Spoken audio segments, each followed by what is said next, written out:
Jackmania. Balik lagi bareng gue Guntur Widianto dalam program Gue Persija.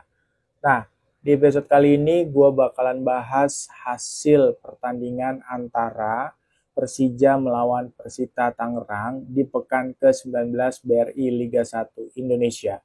Tapi sebelumnya buat lo yang baru mengunjungi akun gue, jangan lupa untuk di-subscribe, kemudian di-like, kalau perlu lo kasih komentar yang positif di akun gue. Nah, gue langsung aja, Persija melawan Persita Tangerang. Ini pertama gue mau ajak lo semua lihat dulu dari starting 11-nya. Di Persija itu kiper tak tergantikan Andri Tani. Kemudian di sisi back ini kayaknya ya Carlos Peña ini udah mulai nyaman dengan formasi yang ada. Paling dia hanya ganti 1-2 pemain termasuk Ferrari di situ yang masuk menggantikan Hansa Muyama. Kemudian bersama Ferrari ada Kudela, kemudian juga Rizky Ridho seperti biasa. Lalu di sisi kiri karena Doni absen, alhasil kita cuma punya pilihan antara Virsa dan Pablo. Akhirnya Virsa yang ditaruh di situ. Kemudian di lini tengah ada yang tidak tergantikan sama sekali yaitu Ramon Bueno. Kemudian juga ada Machi Gayos, Rio Matsumura. Kemudian di sisi kanan ada Rio Fahmi. Lalu di depan ada duet antara Gustavo dengan Simic. Nah, ini jadi memang ini kayaknya udah jadi formasi yang cukup baku yang selalu diturunkan oleh Carlos Peña di pertandingan-pertandingan penting termasuk di hari ini. Nah, sama seperti konten di video gue yang sebelumnya, gue bilang bahwa Persita Tangerang ini merupakan salah satu tim yang sulit dibobol. Jadi kemarin sampai di pekan ke-18 mereka baru kebobolan sebanyak 18 kali, kipernya bagus banget asing.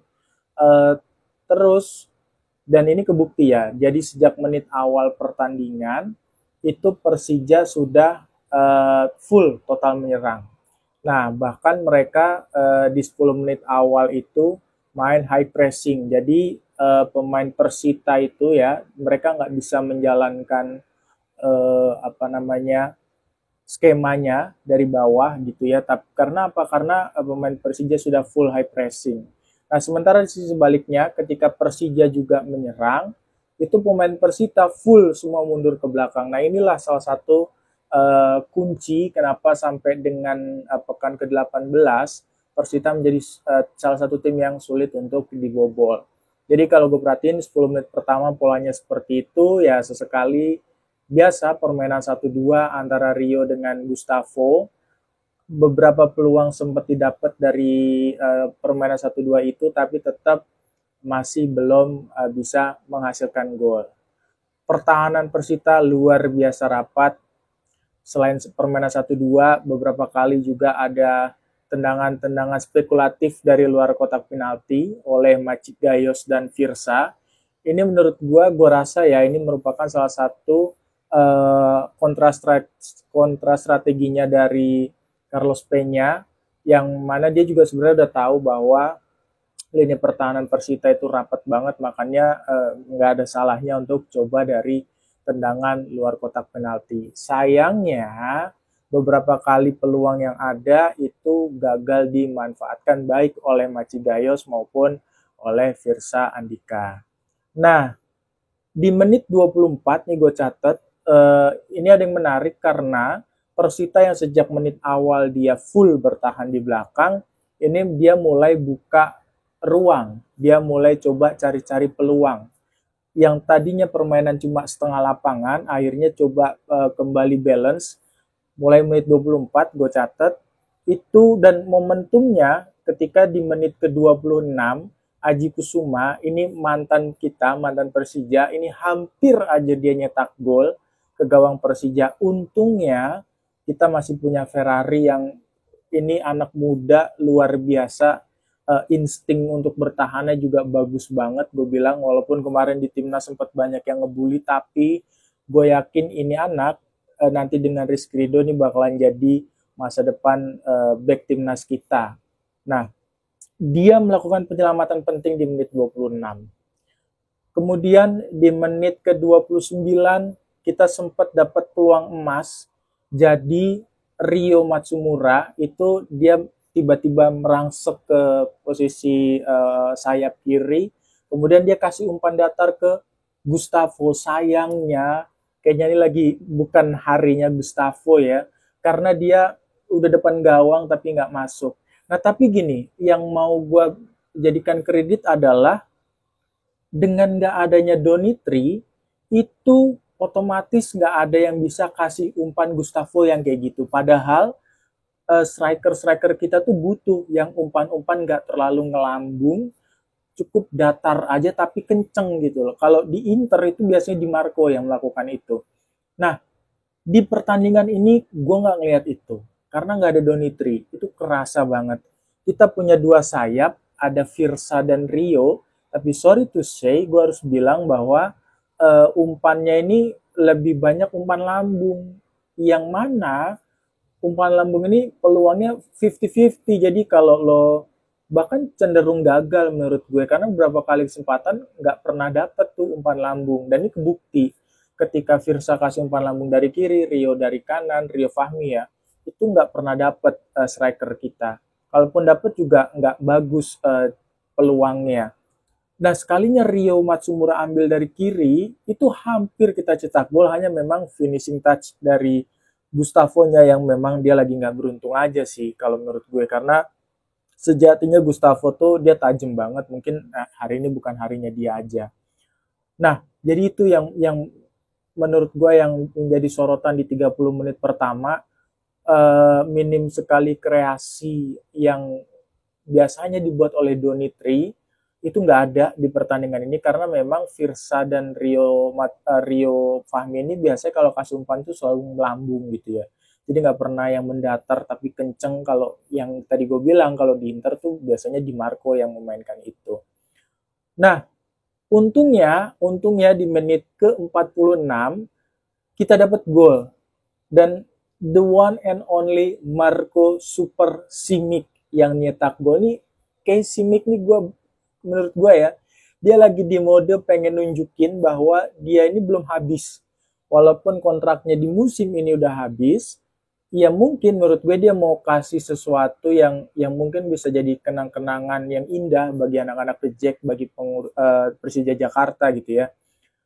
Dia bisa memanfaatkan umpan yang gila ini juga nggak kalah keren sih. Rio Matsumura di match ini keren banget mainnya, termasuk umpan dia ke Marco Simic dan Simic langsung nyundul bam kenceng banget. Ini khas golnya Simic waktu Persija juara terakhir kali itu. Kenceng, mengarah ke sudut dan kiper udah nggak bisa apa-apa.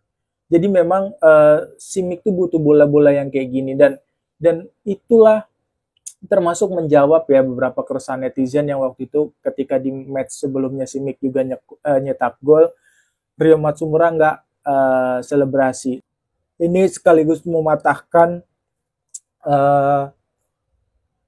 isu bahwa tidak ada keharmonisan antara pemain-pemain asing di Persija Jakarta. Karena ini kebukti banget ketika Rio kasih assist ke Simic dan Simic bisa maksimalin, mereka berdua selebrasi bareng.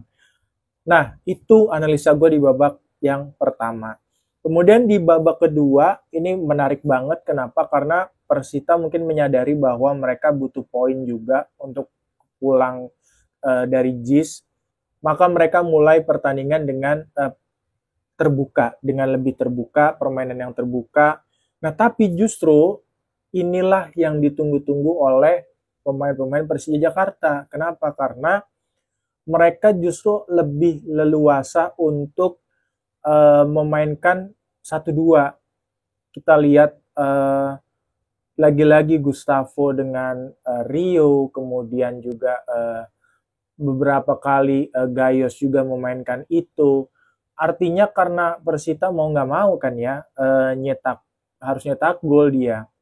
Dan lagi-lagi sesuai dengan analisa gua kemarin bahwa dua pemain Persita itu saya Berbesa dan Mario yang nomor 10 itu paling berbahaya memang di skuadnya Persita Tangerang. Dan ternyata kebukti kan, ketika mereka nyerang tuh hampir beberapa kali kita kebobolan, hampir saja kita kebobolan, dan mereka berani main terbuka. Nah, untungnya ini benar-benar bisa dimanfaatin oleh pemain-pemain Persija untuk justru mereka main lebih praktis dan mereka main 1-2. Dan puncaknya di menit 69, lagi-lagi ini anak muda Raihan Hanan gokil, luar biasa. Di menit 69 dia bisa memanfaatkan umpan dari lagi-lagi Rio Matsumura. Gue bilang ini adalah kali kedua Carlos Peña memilih pemain yang tepat ya di 2 pertandingan berturut-turut. Karena apa? Karena dia melihat sudah mulai adanya kelelahan, kebuntuan oleh Marco Simic, dia udah mulai capek. Kemudian masuklah Raihan Hanan, otomatis Gustavo jadi penyerang tunggal di situ. Raihan Hanan masuk dari sisi sayap kanan dan gila banget karena dia memang larinya kenceng, sprintnya oke banget, terus dia juga gocek dikit. Nah ini yang gue suka karena dia pede untuk memainkan itu. Dan lagi-lagi ini menjadi gol kedua berturut-turut Raihan Hanan. Dan sekaligus menurut gue ya setelah 2-0 itu jelas Persita kayak berubah permainannya. Mereka lebih ke apa ya yang gue bilang ya mungkin ini sebagai the end of the game gitu karena ketika sudah ketinggalan 2-0 tuh Persita semangatnya menurut gue turun dan apalagi waktu Aji Kusuma juga diganti mereka udah kayak mainnya juga sudah mulai berkurang kualitasnya dibanding dengan menit-menit pertama di babak kedua tadi. Nah, gue mau bacain statistik permainan tadi antara Persija dengan Persita Tangerang. Jadi, statistiknya penguasaan bola Persija menang 58% berbanding 42%. Kemudian shot on targetnya nih balance 3 sama. Nah, total tembakannya nih menggila sih. 18 Persija, sementara Persita cuma separohnya, yaitu 9. Tapi menurut gue ini justru menjadi PR buat Coach Carlos Peña dan tim. Kenapa? Karena artinya dari 18 tembakan yang menjadi on target cuma 3. Dan itu cuma bisa dikonversi jadi golnya cuma 2. Artinya perlu adanya efektivitas serangan. Jadi nggak perlu banyak nyerang, tapi begitu sekali nyerang efektif. Nah itu akan lebih baik daripada lo berkali-kali menyerang, total tembakan lo gede tapi gol lo cuma 2 gitu. Ya selain karena efektivitas itu tadi ya memang kan lini pertahanan Persita gue bilang bagus ya. Tapi harusnya kita bisa lebih dari itu karena ternyata di luar dugaan Persija mainnya rapi banget, menurut gue minim sekali kesalahan. Ini kebukti dari akurasi umpannya ini 83%, artinya cukup bagus untuk tim yang sebenarnya Persita juga bagus 81%. Artinya dua tim ini sebenarnya punya cara bermain yang efektif. Mereka sudah mulai bagus dalam umpan-umpan. Nah, ini yang harusnya ada di klub-klub sepak bola Liga 1 dan menurut gue peran dari pelatih sebelumnya yaitu Thomas Doll ini punya peran penting juga untuk peninggalan dari skuadnya Carlos Peña di musim ini karena artinya akurasi umpannya tinggi banget di atas 80%, yaitu tepatnya di 83%. Kemudian kartu kuning ada 2 untuk Persija dan Persita Tangerang 0, kartu merahnya juga sama-sama 0. Kemudian ini Persija memaksimalkan pergantian pemain, ada 5 pemain yang masuk, ini gue bacain aja. Yang pertama ada Pablo, ini juga menggantikan Virsa. Pablo ini juga menciptakan satu peluang, hampir menjadi gol, sayangnya memang belum harinya dia, tapi gue yakin sebentar lagi, nggak lama lagi dia bakalan cetak gol juga. Kemudian ada Raihan Hanan, masuk menit 61, kemudian 69 langsung nyekor. Lalu 79 masuk Pak Haji, Witan, menggantikan Rio Matsumura. Kemudian masuk Hansamu, ini penyegaran ya menurut gue, menggantikan Rizky Ridho dan Abimanyu, menggantikan Maci Gayos. Nah, dari pertandingan penggantian pemain ini, gue rasa ini cukup bagus ya. Apalagi kalau kita lihat kedalaman skuadnya ini kan antara yang masuk dengan yang digantikan ini kualitasnya nggak jauh berbeda. Artinya skuad Persija untuk putaran kedua ini cukup kompetitif untuk dia bisa bersaing, walaupun sekali lagi menurut gue kualitasnya masih belum bisa menyamai Persib Bandung ataupun Persebaya ya untuk dari segi pemain utama dan pemain pelapisnya. Nah, kemudian yang terakhir, klasemen. Dengan kemenangan ini, maka Persija tetap posisinya di peringkat ketiga dengan 37 poin. Sebenarnya poinnya sama dengan peringkat kedua Persebaya, hanya memang bedanya Persija kalah head to head karena waktu itu kita kalah main di Gelora Bung Tomo, kita kalah lawan Persebaya.